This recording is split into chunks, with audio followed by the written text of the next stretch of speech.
So friends, welcome to the new class of airport ground staff. दोस्तों, पिछली class में हमने एनेक्सर फर्स्ट के बारे में पढ़ा था, जिसमें हमने ग्रीनफील्ड एयरपोर्ट की पॉलिसी के इंट्रोडक्शन, कॉन्टेक्स्ट और लीगल फ्रेमवर्क के बारे में पढ़ा था, जिसमें हमने ये जाना था कि हमारे कॉन्स्टिट्यूशन, हमारे संविधान में हमारी जो एयरपोर्ट इंडस्ट्री है इसको कहाँ पर रखा गया है। आज की इस क्लास में हम ग्रीनफील्ड एयरपोर्ट पॉलिसी के और भी जितने टॉपिक्स हैं उनको कवर करेंगे, जैसे कि हो गया operations of airport, regulations of airport और development and financing of airport. तो आज की इस क्लास में हम संचालन करने के तरीकों को जानेंगे, एयरपोर्ट के ऑपरेट करने के तरीके के जानेंगे, एयरपोर्ट के जो भी रूल्स और रेगुलेशंस होते हैं उनको जानेंगे, और इसके साथ ही एयरपोर्ट का डेवलपमेंट किस तरीके से किया जाता है, उसकी फाइनेंसिंग किस तरीके से की जाती है, इन सब के बारे में जितने भी रूल्स हैं उन सभी के बारे में आज की इस क्लास में हम डिस्कस करने वाले हैं। तो चलिए आज की इस क्लास को शुरू करते हैं और operations of airport, regulations of airport, development and financing of airport के बारे में डिटेल से डिस्कस करते हैं। तो चलिए इस क्लास को शुरू करते हैं। तो एनेक्सर 2 का जो तीसरा पॉइंट है ये है ऑपरेशंस ऑफ एयरपोर्ट, यानी कि जो एयरपोर्ट होता है, जो हमारा प्राइवेट एयरपोर्ट होता है या फिर कोई भी ग्रीनफील्ड एयरपोर्ट हो, उसका ऑपरेशन यानी कि संचालन किस तरीके से किया जाता है। 3.1 है एयरपोर्ट्स मैनेज्ड बाय एएआई। आपको पता है एएआई का पूरा नाम है airport authority of India, must be operated according to the provision of the AAI Act as well as the Aircraft Act। पिछली क्लास में मैंने आपको दो अधिनियम यानी कि दो एक्ट के बारे में बताया था, जिसमें पहला था एएआई एक्ट यानी कि airport authority of India act, और दूसरा था एयरक्राफ्ट एक्ट जिसको हमने एयरक्राफ्ट एक्ट 1934 के तहत पढ़ा था। इसका मतलब यह है कि ऐसे एयरपोर्ट्स जिनको एएआई के द्वारा ऑपरेट किया जाता है, यानी कि ऐसे प्राइवेट एयरपोर्ट या ग्रीनफील्ड एयरपोर्ट जिनको एयरपोर्ट अथॉरिटी ऑफ इंडिया के द्वारा ऑपरेट किया जाता है, उसे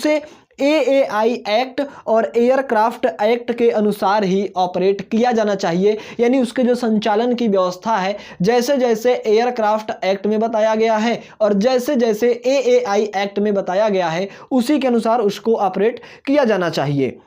All other airports would have to be operated under the provision of the Aircraft Act and the condition of license। कहने का मतलब यह है कि इसके अलावा जितने भी एयरपोर्ट हैं और उनका संचालन या उनके संचालन करना है, उनको ऑपरेट करना है, तो ऐसे एयरपोर्ट जिनको एएआई के द्वारा ऑपरेट किया जाता है उनको तो इन एक्ट के अनुसार ऑपरेट किया ही जाएगा। इसके साथ ही ऐसे एयरपोर्ट जिनको एयरपोर्ट अथॉरिटी ऑफ इंडिया के थ्रू ऑपरेट नहीं किया जाता है, उनका संचालन भी एयरक्राफ्ट एक्ट 1934 के अनुसार ही किया जाएगा। और इसके साथ ही लाइसेंस की जो जो शर्तें होती हैं, लाइसेंस बनवाते समय जो भी शर्तें होती हैं, इनके बारे में हम आगे पढ़ेंगे। उसके अनुसार ऑपरेट करने का जो भी नियम बताया जाएगा, उसी के अनुसार आप उस एयरपोर्ट को ऑपरेट कर सकते हैं। अगला है हमारा रेगुलेशंस ऑफ एयरपोर्ट, यानी कि जो एयरपोर्ट है उसके रूल्स और रेगुलेशंस किस तरीके के होते हैं। तो पहला है हमारा सेफ्टी रेगुलेशन, यानी कि एयरपोर्ट के रिलेटेड जो भी सेफ्टी से रूल्स बनाए गए हैं, सेफ्टी के रिलेटेड जो भी रूल्स बनाए गए हैं वो क्या है।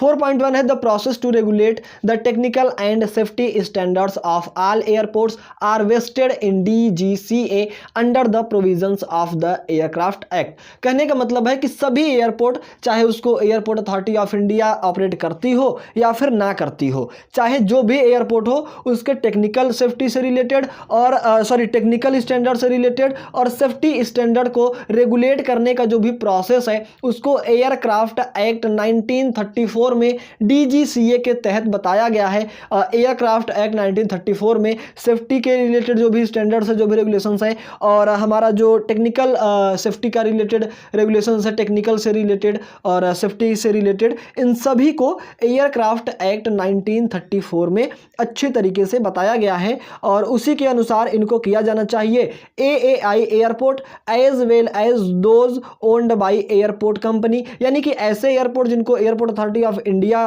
ओन करती है, ऑपरेट करती है, और ऐसे एयरपोर्ट जिनको किसी अन्य एयरपोर्ट कंपनी के द्वारा ओन किया जाता है यानी कि ऑपरेट किया जाता है, must therefore conform to the technical and safety standards laid down by DGCA under the aircraft act. कहने का मतलब कि और भी जो एयरपोर्ट्स हैं उनको भी इन सारे रूल्स को फॉलो करना होगा जो कि एयरक्राफ्ट एक्ट 1934 में डीजीसीए के द्वारा बताया गया है। दूसरा है हमारा इकोनॉमिक रेगुलेशंस, यानी कि जो इकोनॉमी मतलब पैसे से रिलेटेड, फाइनेंशियल की जो भी प्रॉब्लम होती है उससे रिलेटेड क्या क्या रूल्स और रेगुलेशंस बनाए गए हैं। तो है ये economic regulation of all airports would be governed by the proposed airport economic regulatory authority AERA as and when enacted. कहने का मतलब यह है कि जितने भी एयरपोर्ट हैं उन सभी का इकोनॉमिक रेगुलेशन जो है उसको एयरपोर्ट इकोनॉमिक रेगुलेटरी अथॉरिटी, जिसे हम शॉर्ट फॉर्म में AERA कहते हैं, इसके द्वारा जो भी प्रपोजल दिया गया है, जो भी रूल्स बताए गए हैं, उन्हीं रूल्स के आधार पर उनको गवर्न किया जाएगा, उन्हीं के आधार पर उनको ऑपरेट किया जाएगा। तो AERA आपको याद रखना है, जिसका पूरा नाम है एयरपोर्ट इकोनॉमिक रेगुलेटरी अथॉरिटी। और ये अथॉरिटी क्या करती है, जितने भी एयरपोर्ट हैं उनका जो इकोनॉमिक रेगुलेशंस होता है, जो इकोनॉमी से रिलेटेड, फाइनेंशियल से रिलेटेड रूल्स और रेगुलेशंस होते हैं, उनको बताता है। पांचवा है हमारा development and financing of greenfield airport, यानी कि जितने भी ग्रीनफील्ड एयरपोर्ट होते हैं उनका डेवलपमेंट किस तरीके से किया जाता है और फाइनेंसिंग यानी कि पैसे की जो समस्या होती है उसको किस तरीके से दूर किया जाता है। पहला है हमारा AAI एयरपोर्ट, यानी कि airport authority of India airports. कहने का मतलब ऐसे एयरपोर्ट जिनको एयरपोर्ट अथॉरिटी ऑफ इंडिया के द्वारा गवर्न किया जाता है, ऑपरेट किया जाता है। तो 5.1 है हमारा greenfield airports to be set up by AAI would be preferably constructed through public private partnership PPP and such airports would be financed substantially through PPP concession। कहने का मतलब ये है कि ऐसे ग्रीनफील्ड एयरपोर्ट जिन्हें एयरपोर्ट अथॉरिटी ऑफ इंडिया के द्वारा सेटअप किया जाता है और इसी के द्वारा ऑपरेट किया जाता है, उनको PPP यानी कि जो पब्लिक प्राइवेट और पार्टनरशिप का मॉडल है उसी के थ्रू कंस्ट्रक्ट किया जाना चाहिए। और ऐसे एयरपोर्ट्स जो भी होते हैं उनके कंसेशन के बारे में बताया गया है कि and such airports would be financed substantially through PPP concession. कहने का मतलब है कि ऐसे जितने भी एयरपोर्ट हैं उनको PPP कंसेशन के थ्रू ही फाइनेंस किया जाना चाहिए, उनके पैसे को जो भी प्रॉब्लम होती है उनको करना चाहिए, यानी कि उनको वित्तपोषित जो होता है करना चाहिए। However land for such airports would have to be provided by AAI। और इसके साथ ही जो ऐसे एयरपोर्ट होते हैं उनको लैंड की जो ज़रूरत होती है वो भी एयरपोर्ट अथॉरिटी ऑफ इंडिया के द्वारा ही प्रोवाइड किया जाता है। Further financing gaps, if any, can be bridged through the viability gap funding scheme, which provides for a capital grant of up to 20% of the project cost। कहने का मतलब ये है कि अगर इसके साथ ही किसी को फाइनेंस गैप है, फाइनेंस की प्रॉब्लम है, तो उसे वायबिलिटी गैप फाइंडिंग स्कीम एक आई थी, उसी के तहत उसको किया जाएगा और जो भी होता है वो प्रोजेक्ट कॉस्ट के 20% के कैपिटल ग्रांट को प्रोवाइड करता है, यानी कि उस प्रोजेक्ट का जो कॉस्ट होता है उसका 20% उसको प्रोवाइड करता है। The concession for development of greenfield airports would be awarded through open competitive bidding based on model bidding documents। कहने का मतलब यह है कि जितने भी एयरपोर्ट होते हैं, जितने भी ग्रीनफील्ड एयरपोर्ट होते हैं, उनके डेवलपमेंट के लिए, उनके विकास के लिए जो कंसेशन की बात की जाती है, कंसेशन का मतलब उनको कुछ छूट दिया जाएगा, कुछ रियायत दिया जाएगा, उसको हमेशा मॉडल बाइडिंग डॉक्यूमेंट्स के आधार पर ओपन कॉम्पिटेटिव बाइडिंग के थ्रू ही अवार्डेड किया जाएगा, यानी कि उनको जो भी प्रॉब्लम होगी, जो भी छूट दिया जाएगा, उसको हमेशा केवल और केवल जो मॉडल बाइडिंग डॉक्यूमेंट्स है उनके आधार पर ओपन कॉम्पिटेटिव बाइडिंग के द्वारा ही किया जाएगा। In the north eastern area, यानी कि उत्तर पूर्वी इलाके में, where it may not be feasible to follow the PPP route, AAI could set up greenfield airports by itself as may be approved by the government on a case to case basis. कहने का मतलब है कि ऐसे जो north eastern area है, उत्तर पूर्वी का इलाका है, जहाँ पे PPP को फॉलो नहीं किया जा सकता, पब्लिक प्राइवेट और पार्टनरशिप को फॉलो नहीं किया जा सकता, वो पॉसिबल नहीं है वहाँ पर। तो वहाँ पे क्या करता है कि जो एयरपोर्ट अथॉरिटी ऑफ इंडिया है वो स्वयं उस एयरपोर्ट को सेटअप करता है और उस सेटअप के लिए जो भी रूल्स बनाए जाते हैं वो गवर्नमेंट के द्वारा बनाए जाते हैं। दूसरा है अदर एयरपोर्ट्स, यानी कि ऐसे एयरपोर्ट जिनको एयरपोर्ट अथॉरिटी ऑफ इंडिया के द्वारा ऑपरेट नहीं किया जा सकता है। Financing and development of any other airport would be the responsibility of the airport company seeking the licence. Land for this purpose may be acquired by the airport company either through direct purchase or through acquisition by the state government as per extent policy. कहने का मतलब यह है कि ऐसे airport जिनको airport authority of India operate नहीं करती है उनकी अगर कोई फाइनेंशियल या फिर डेवलपमेंट की रिस्पॉन्सिबिलिटी होती है तो वो होती है उस एयरपोर्ट कंपनी की जो कि उस एयरपोर्ट का लाइसेंस ग्रांट करती है। यानी कि जो एयरपोर्ट कंपनी उस एयरपोर्ट का लाइसेंस ग्रांट करती है वो ही उसकी फाइनेंसिंग और जो डेवलपमेंट की समस्या होती है उसकी रिस्पॉन्सिबिलिटी लेती है, ना कि एयरपोर्ट अथॉरिटी ऑफ इंडिया। इस पर्पस के लिए जितने भी लैंड की एक्वायर होती है, यानी कि अगर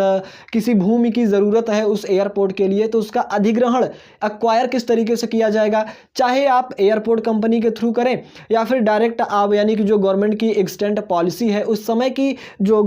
राज्य सरकार होगी, स्टेट गवर्नमेंट, उसकी जो भी पॉलिसी होगी या तो आप उसके अनुसार स्टेट गवर्नमेंट से परचेज कर लें या फिर जो एयरपोर्ट कंपनी है उससे आप डायरेक्ट परचेज कर सकते हैं। या फिर दूसरा कह रहा है in case state government wishes to promote the setting up of airports in the state it could either, कहने का मतलब यह है कि जो स्टेट गवर्नमेंट होती है, हमारी जो राज्य सरकार होती है, अगर वो किसी एयरपोर्ट को सेटअप करना चाहती है या फिर अपने स्टेट में एयरपोर्ट को प्रमोट करना चाहती है तो ऐसा हो सकता है कि वो एयरपोर्ट कंपनी को स्वयं कुछ न कुछ कंसेशन दे दे, कुछ कुछ ऐसी रियायतें होती हैं दे देता है। तो वो 4 तरीके दिए गए हैं ABCD, ये क्या क्या चीज़ें हैं जो कोई भी गवर्नमेंट, कोई भी स्टेट गवर्नमेंट एयरपोर्ट अथॉरिटी को दे सकती है। पहला है apply to DGCA for a licence itself in which event the state government would be responsible for development and operation of the airport. कहने का मतलब अगर कोई स्टेट गवर्नमेंट अपने राज्य में, अपने स्टेट में एयरपोर्ट को बनवाना चाह रही है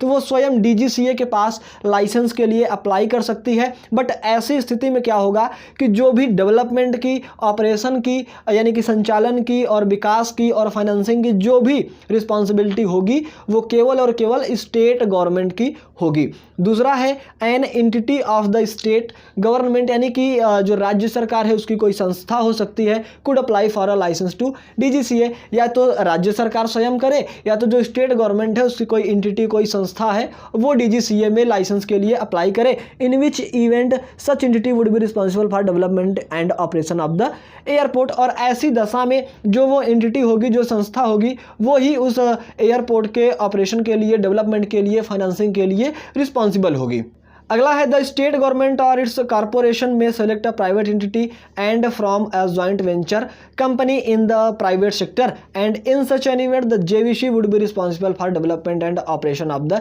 airport under a licence from DGCA। कहने का मतलब यह है कि जो हमारी राज्य सरकार है या फिर उसकी कोई संस्था, कोई कॉर्पोरेशन है, वो किसी प्राइवेट संस्था को सेलेक्ट कर सकती है, किसी प्राइवेट एंटिटी को सेलेक्ट कर सकती है। किसके थ्रू? जॉइंट वेंचर कंपनी के थ्रू। यानी कि जो प्राइवेट सेक्टर होते हैं उसमें कुछ जॉइंट वेंचर कंपनीज होते हैं, उनके थ्रू कोई इवेंट करा के आप किसी प्राइवेट एंटिटी को, किसी प्राइवेट संस्था को चूज कर सकते हैं उस एयरपोर्ट को ऑपरेट करने के लिए। बट ऐसी स्थिति में जो जॉइंट वेंचर कंपनी होगी वो उस एयरपोर्ट के लिए रिस्पॉन्सिबल होगी, उस एयरपोर्ट के डेवलपमेंट के लिए, ऑपरेशन यानी कि संचालन के लिए और फाइनेंसिंग के लिए रिस्पॉन्सिबल होगी। अगला है allot land to a private airport company for development and operation of an airport under a licence from DGCA। और जब चाहे गवर्नमेंट हो, चाहे स्टेट गवर्नमेंट हो, चाहे स्टेट गवर्नमेंट की कोई संस्था हो या फिर स्टेट गवर्नमेंट और कॉरपोरेशन की कोई संस्था हो या फिर जॉइंट वेंचर कंपनी हो, इनको DGCA के द्वारा लाइसेंस मिल जाता है तो उसके बाद जो स्टेट गवर्नमेंट है वो लैंड प्रोवाइड कर सकती है, भूमि को दे सकती है उस एयरपोर्ट कंपनी को डेवलपमेंट के लिए, एयरपोर्ट के और ऑपरेशन के लिए, संचालन के लिए। अगला है in case a state government wishes to facilitate setting up the airport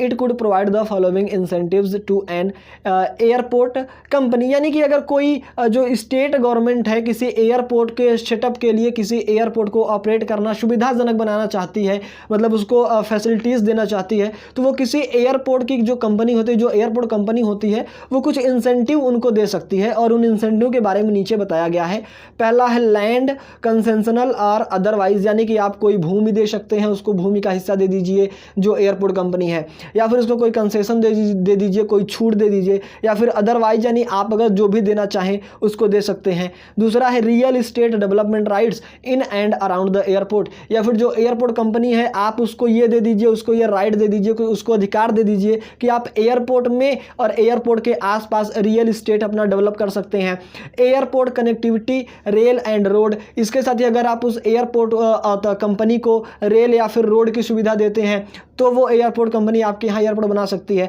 और इसके साथ ही fiscal incentives by way of exemption from state taxes, यानी कि आप जो राज्य की टैक्स होती है, स्टेट की टैक्स होती है राज्य कर में, उसमें आप उस एयरपोर्ट कंपनी को छूट दे सकते हैं। और इसके साथ ही any other assistance that the state government deem fit, और जो स्टेट गवर्नमेंट को जो भी उचित लगे, जो भी उसके हिसाब से फिट बैठता हो, वो उसको वो इंसेंटिव के रूप में दे सकती है उस एयरपोर्ट कंपनी को, अगर वो अपने स्टेट में एयरपोर्ट को ऑपरेट करवाना चाहती है, सेटअप करवाना चाहती है। Evolve their respective policies for providing any और all of the aforesaid incentives to an airport company. कहने का मतलब यह है कि कोई भी एयरपोर्ट कंपनी है, अगर स्टेट गवर्नमेंट अपने स्टेट में एयरपोर्ट बनवाना चाह रही है तो उसको कुछ आप इंसेंटिव दे करके, कुछ प्रोत्साहन दे करके आप अपने यहाँ पर, या फिर उसको कोई पॉलिसी को आप अवेलेबल करा सकते हैं, कोई उसको छूट दे सकते हैं। इस तरीके की कोई छूट दे करके आप एयरपोर्ट कंपनी के द्वारा अपने यहाँ पर एयरपोर्ट बनवा सकते हैं। If the selection of a private entity or JVC partner is to be made by the state government और its entity, it shall be done through open competitive bidding. कहने का मतलब यह है कि जो हमारा स्टेट गवर्नमेंट है, अगर वो किसी प्राइवेट एंटिटी का सिलेक्शन कर रही है, किसी जो संस्था है उसका सिलेक्शन कर रही है, या फिर जो जेवीसी जॉइंट वेंचर कंपनी है, ऐसे किसी पार्टनर को स्टेट गवर्नमेंट सेलेक्ट कर रही है, या फिर किसी अदर एंटिटी को, या फिर कोई भी जो आप एयरपोर्ट कंपनी बनाना चाह रहे हैं उसको अगर आप सेलेक्ट कर रहे हैं, तो आप उसको केवल और केवल ओपन कॉम्पिटिटिव बाइडिंग के थ्रू कर सकते हैं। ये एक रूल है ओपन कॉम्पिटिटिव बाइडिंग, जिसके थ्रू कोई भी स्टेट गवर्नमेंट अपने यहाँ पर अगर एयरपोर्ट बनवाना चाहती है तो वो इस तरीके से, चाहे वो खुद को, चाहे वो जेवीसी पार्टनर यानी कि जॉइंट वेंचर कंपनी को, या फिर किसी प्राइवेट एंटिटी को सेलेक्ट कर सकती है। उसको सेलेक्ट करने का ये रूल है open competitive biding. While granting land and other benefits, the state government may, if it deems fit, stipulate the